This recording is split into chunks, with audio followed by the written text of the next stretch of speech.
This week is National Teen Driver Safety Week. It comes as new research shows that teen traffic fatalities rose as much as 20% in some states last year. Here with more about how to prevent teen traffic deaths is Michelle Anderson, the Director of Operations at the National Road Safety Foundation. Michelle, thanks for joining us. Thank you for having me. Well, you say there are several key issues that parents really need to discuss with their kids when it comes to safe driving. The first is impaired driving. Why is it so important to have this honest discussion with them?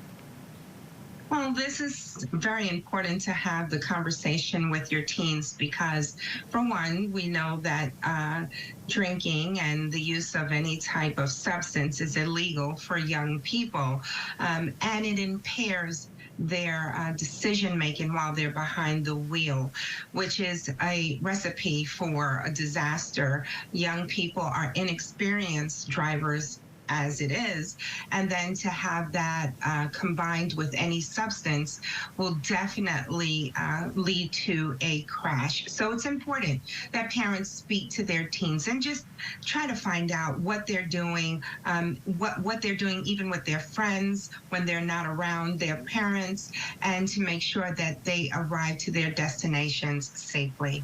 Mm-hmm. Another very important topic for parents to bring up is distracted driving, and cell phone use is just a huge part of it, but it's not just cell phones.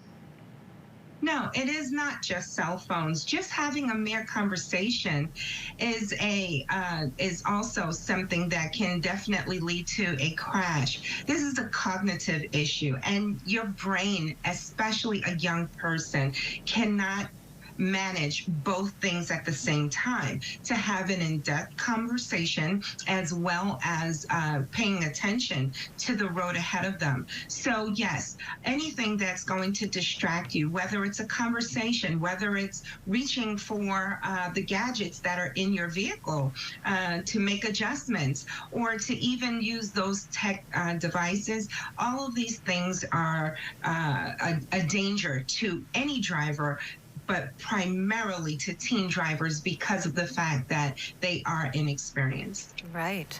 And parents also need to lead by example, too, when it comes to road safety. What are some of the things you think that parents can do to make sure that their kids are on the right track if they're not in the vehicle? Yes, so that's one of the first things we always do is to suggest to the parents, be a good role model, meaning once you get into that vehicle, buckle up. That is the first thing that you do. And I know sometimes some people feel that, it's a little bit easier to back out of a driveway without having that seatbelt on. But once you enter that vehicle, buckle up. Power down from all electronic devices. Don't just put it on vibrate, because if you hear that buzzing sound, you know that there's a notification. You're going to want to take a look at it. But make sure you're powering down from all of your electronic devices and that you're making all the necessary adjustments to your vehicle before pulling off. When your teen drivers see you doing this, this is the behavior that they're going to do and replicate when they're in a vehicle and they're not around you. Right. Yeah, these are very important conversations to have, that's for sure.